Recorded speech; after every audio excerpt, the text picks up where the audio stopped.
السلام علیکم میرے پیارے بہن بھائیوں۔ کبھی کبھی ہماری زندگی میں ایسا وقت آتا ہے کہ ہر طرف اندھیرا چھا جاتا ہے۔ دعا کرتے ہیں لیکن لگتا ہے کہ سننے والا کوئی نہیں۔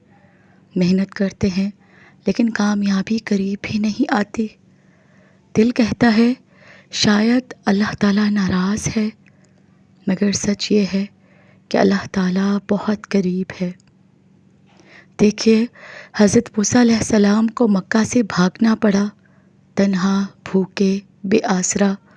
پھر اللہ تعالیٰ نے انہیں نبی بنایا، بنی اسرائیل کو نجات دینے والا چن لیا۔ اس سے ہمیں یہ سبق ملتا ہے کہ جب حالات بدترین ہوں تو جان لو اللہ تعالیٰ آپ کو بڑی ذمہ داری دینے والا ہے۔ اللہ تعالیٰ آپ کی آزمائش کو لمبا کر رہا ہے تاکہ صبر سے آپ کے درجے بلند ہوں۔ جو ساتھ دے رہے تھے وہ ساتھ چھوڑ جاتے ہیں۔ اس لمحے صرف ایک ذات بچتی ہے، اللہ تعالیٰ کی۔ دیکھیے، آپ روتے روتے چپ ہو جاتے ہیں، دل ہلکا محسوس ہوتا ہے۔ یہ اللہ تعالیٰ کا خاص اشارہ ہے کہ میں تمہارے ساتھ ہوں۔ دیکھیے، نعمتیں ایک ایک کر کے واپس لی جاتی ہیں۔ رزق، دوست، صحت، سب کچھ کم ہونے لگتا ہے تاکہ آپ اللہ سے دوبارہ جڑ جائیں۔ دیکھیے، جب انسان سب کچھ چھوڑ کر اللہ کے سامنے گر جاتا ہے نا، اللہ تعالیٰ وہی لمحہ چنتا ہے کامیابی لکھنے کے لیے۔ حضرت یوسف علیہ السلام کو بے گناہ قید کیا گیا، مگر وہی قید انہیں مصر کا عزیز بنا گئی۔ اللہ کی حکمت انسان کی عقل سے بہت بلند ہے۔ آج اگر آپ قید میں ہیں، غم، غربت یا تنہائی کی، تو شاید اللہ آپ کے لیے عزت اور رزق کی راہیں بنا رہا ہے۔ اللہ تعالیٰ اس کو سب سے زیادہ آزماتا ہے جس سے سب سے زیادہ محبت کرتا ہے۔ جب سب در بند ہو جائیں تب وہ ایک در کھولتا ہے جو کبھی بند نہیں ہوتا۔ آج رات جب سونا تو آنکھ بند کر کے بس اتنا کہنا، یا اللہ، اگر یہ سب آزمائش ہے تو میں راضی ہوں، کیونکہ مجھے تجھ پر یقین ہے۔ تو میرے پیارے بہن بھائیوں، حضرت ایوب علیہ السلام کا جسم بیمار ہو گیا، مال چلا گیا، اولاد فوت ہو گئی، لوگ چھوڑ گئے، لیکن انہوں نے کبھی زبان سے شکایت نہ کی۔ بس اتنا کہا، اے میرے رب، مجھے بیماری لگ گئی ہے اور تو سب سے بڑھ کر رحم کرنے والا ہے۔ نتیجہ یہ ہے کہ اللہ تعالیٰ نے شفا دی، مال واپس دیا اور نسلیں عطا کیں جو پہلے سے زیادہ تھیں۔ قرآن کریم میں فرمایا گیا ہے، ہم تمہیں آزمائیں گے، کبھی خوف سے، کبھی بھوک سے، کبھی مال و جان اور پھلوں کی کمی سے، اور صبر کرنے والوں کو خوشخبری دے دو، وہی لوگ ہیں جن پر ان کے رب کی طرف سے رحمتیں اور ہدایت ہے۔ تو میرے پیارے بہن بھائیوں، کیا آپ یہ جانتے ہیں کہ آج کے دور کی آزمائشیں کون سی ہیں؟ رزق کی تنگی، رشتوں کا ٹوٹ جانا، تنہائی، ذہنی دباؤ، بے روزگاری۔ لیکن یہ سب اللہ تعالیٰ کی رحمت کا انتظار ہے۔ جب انسان گرتا ہے، اللہ تعالیٰ اسے تھامنے کے لیے آگے بڑھتا ہے۔ پتہ ہے، آزمائش انسان کو توڑتی نہیں بلکہ نقلی لوگوں کو علیحدہ کرتی ہے۔ سچے دوست آزمائش میں پہچانے جاتے ہیں، نیک نیتیں آزمائش میں کھلتی ہیں، اور انسان کا اصل ایمان تب نظر آتا ہے۔ اللہ تعالیٰ انہیں چنتا ہے جن کا دل سچا ہو، وہ انہیں آزماتا ہے اور پھر سب سے زیادہ نوازتا ہے۔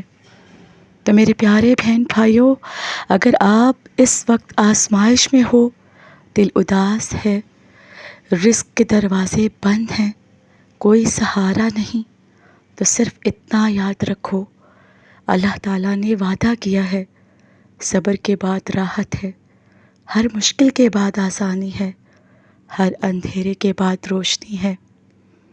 تو دیکھیے، اپنے رب سے ناراض نہ ہوں، وہ آپ کو توڑنے کے لیے نہیں، سنبھالنے کے لیے آزماتا ہے۔ اپنی رات کی تنہائی کو اللہ کے حضور سجدے میں بدل دیجیے، کیونکہ وہی رب ہے جو آپ کے آنسوؤں کا جواب محبت، رزق اور کامیابی میں دیتا ہے۔ تو میرے پیارے بہن بھائیوں، کیا ہم نے کبھی یہ سوچا ہے کہ ہمارے پیارے نبی حضرت محمد صلی اللہ علیہ وآلہ وسلم، جن پر اللہ تعالیٰ خود درود بھیجتا ہے، لیکن کیا نبی کریم صلی اللہ علیہ وآلہ وسلم نے ہمت ہاری؟ نہیں، بلکہ اللہ تعالیٰ کی ذات پر یقین رکھتے رہے، اور پھر اللہ تعالیٰ نے انہیں وہ عزت دی جو دنیا کے کسی انسان کو نہ ملی۔ تو میرے پیارے بہن بھائیوں، انسان آزمائش میں اللہ تعالیٰ کو زیادہ یاد کرتا ہے، اور یہی لمحات اس کی روحانی ترقی کے باعث بنتے ہیں۔ حدیث مبارکہ سے ہے، اللہ تعالیٰ جس سے محبت کرتا ہے اسے آزماتا ہے، جو صبر کرتا ہے اللہ اس کے رزق میں، وقت میں، سکون میں، تعلقات میں برکت دیتا ہے۔ جو دروازے بند ہو چکے ہوں، آزمائش کے بعد اللہ تعالیٰ وہ دروازے کھولتا ہے جو انسان نے سوچے بھی نہیں ہوتے۔ تو میرے پیارے بہن بھائیوں، آپ کی زندگی کی چھوٹی چھوٹی مشکلات بھی اللہ کے نظام کا حصہ ہیں۔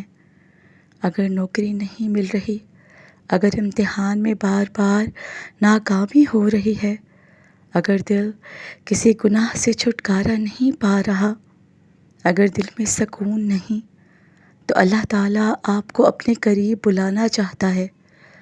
آپ کو مضبوط بنانے کے لیے یہ سب ہو رہا ہے۔ صرف صبر کر لیجئے، جھک جائیے، توفیق طلب کیجئے، اللہ تعالیٰ سب کچھ پلٹ دے گا۔ تو میرے پیارے بہن بھائیوں، مشکل میں بھی اللہ تعالیٰ کا شکر ادا کیا کریں، کیونکہ یہ آپ کو کفر سے بچا کر صبر کی منزل تک لے جائے گا۔ کثرت سے درود شریف پڑھیں، دل کو سکون اور مشکلات سے نجات کا ذریعہ بنے گا۔ شاید آزمائش گناہوں کی وجہ سے آئی ہو، استغفار سے وہ ختم ہو جائے گی۔ دیکھیے قرآن پاک میں اللہ تعالیٰ نے فرمایا، ہمیں کوئی مصیبت نہیں پہنچتی مگر وہی جو اللہ نے ہمارے لیے لکھ دی ہے، وہی ہمارا کارساز ہے۔ جب دل اللہ کے فیصلے پر راضی ہو جائے تو پھر آزمائش بھی سکون بن جاتی ہے، اور آنسو بھی عبادت بن جاتے ہیں۔ جو کچھ آپ کے ساتھ ہو رہا ہے وہ آپ کو توڑنے کے لیے نہیں، بلکہ اللہ تعالیٰ کے قریب لانے کے لیے ہے۔ بس اللہ تعالیٰ پر یقین رکھو، کیونکہ اس کے آزمائش کے بعد جو عطا ہوتی ہے وہ اتنی بڑی ہوتی ہے کہ انسان سجدے میں گم ہو جاتا ہے۔ تو میرے پیارے بہن بھائیوں، امید کرتی ہوں کہ میرا آج کا یہ پیغام آپ کے دل کو چھو گیا ہو۔ جب اللہ تعالیٰ آپ کو آزماتا ہے تو سمجھ لیں بڑی رحمت آنے والی ہے آپ کے لیے۔ اللہ تعالیٰ آپ سب کو اپنے حفظ و امان میں رکھے۔ اللہ حافظ۔